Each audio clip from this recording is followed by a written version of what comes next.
Hello, my friend, Cheri here, and we have a what I eat in a day to lose weight video for you on the Eat to Live Nutritarian diet. These recipes, so good. Fall, winter feeling, kind of really comforting and warm.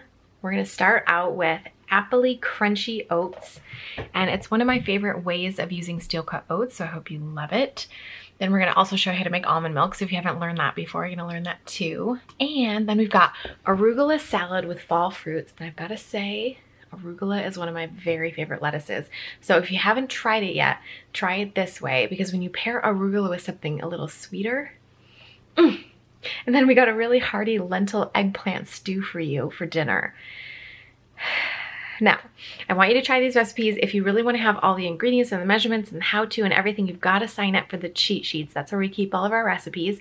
So just go to thewateringmouth.com/cheat sheets. You can sign up there and get all the old recipes, all the old cheat sheets, as well as these ones, and let us show you how to make these right now. Okay, we're going to start by making almond milk. We've soaked the almonds overnight in the refrigerator, though that's not totally necessary. Strain out the water and dump the almonds into a high-powered blender. Add 2 cups of fresh water, blend well, and then add 2 more cups of water and blend well again. It's going to make a nice, rich almond milk. We're not going to strain it because there's no need for most of the recipes that we're putting this in, but directions are for doing so are in the recipe included in the cheat sheet anyway. So now we're going to take some dry steel-cut oats and add them to our jar. We pour about 3/4 cups of almond milk over it, put on the lid, and refrigerate overnight to be used for breakfast. If you're going to use steel-cut, you definitely have to do this step overnight because otherwise they're going to be too crunchy. If you used rolled oats, you wouldn't have to do it overnight necessarily. So we already did this step yesterday. The oats get soft and they have a really nice texture and they're easy to eat. So this next step might confuse you a little bit. It might seem a little weird, but we add greens to our food anywhere we can, right? Nutrient dense, so even to oats. And I promise you won't even notice them. We're going to chop up 2 handfuls of baby spinach. You can use any leafy green that you prefer. And chopping finely is the key, my friend. We're going to pile these high into a bowl. Now we're going to chop some nice sweet apple and put part of it over the greens. We add some vanilla and pumpkin pie spice to the oats and spoon the oats with the milk over the top of the bowl. Garnish with more apple, mulberries, raisins, and chopped walnuts, and breakfast is ready. Okay, for lunch, we are going to first whip up a simple dressing. We've cooked Great Northern beans already, rinsed and placed in a 1-quart glass measuring dish. We roll the fruit first to break it up a bit inside so it releases more juice. Orange juice, lime juice, rice vinegar, mustard, garlic, and whirl it all together with the stick blender, or just put it into your regular blender. It tastes a bit tart, so we're going to add a little bit of lemon balsamic vinegar to add some sweetness. You can add any fruity, kind of syrupy 4 to 5% balsamic vinegar. Okay, this is ready. We're going to set this aside and start the salad. So arugula is the base for this salad, also called rocket. It's a bit pungent and peppery. It's actually one of my very favorite greens, if you prefer. So it's worth getting used to if you don't like it yet, okay? But if you prefer, you can use some arugula and romaine, kind of cut it with the romaine, or any dark green leafy vegetable. So we're going to tear this by hand. You can chop it finer if you wish, and then we top it with some shredded green cabbage, add some chopped yellow sweet pepper for color, carrot shreds, then some pretty red grapes, slice them to make them easier to eat. And now slice up some green onion. We're going to take off most of the greens. These are tiny and thin, so we'll use all of these. Dr. Furman recommends lots of raw onions, of course.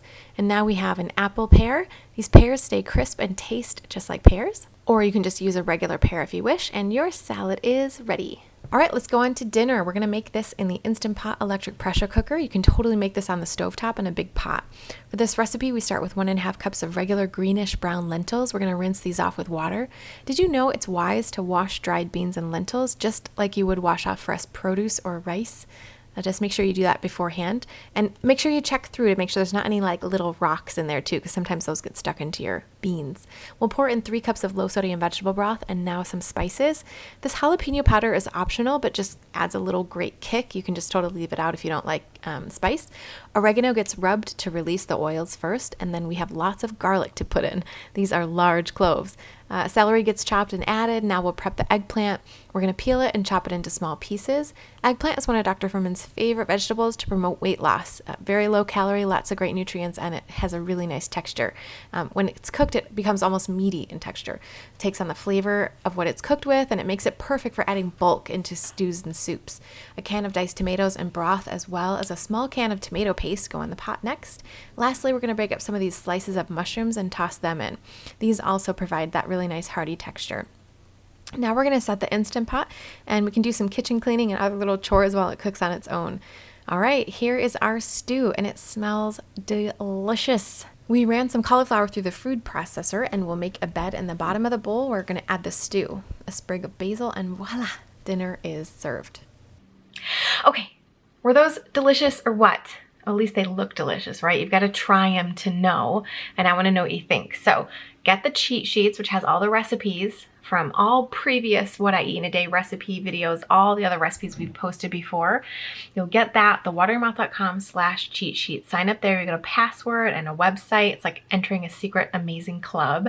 You'll get the recipes for this video and all the old ones. And make sure that you comment down below. Let me know, do you like arugula, and how do you like to have arugula? Have you ever tried arugula before, or are there some things in this recipe set that you maybe haven't thought of before? Let us know in the comments.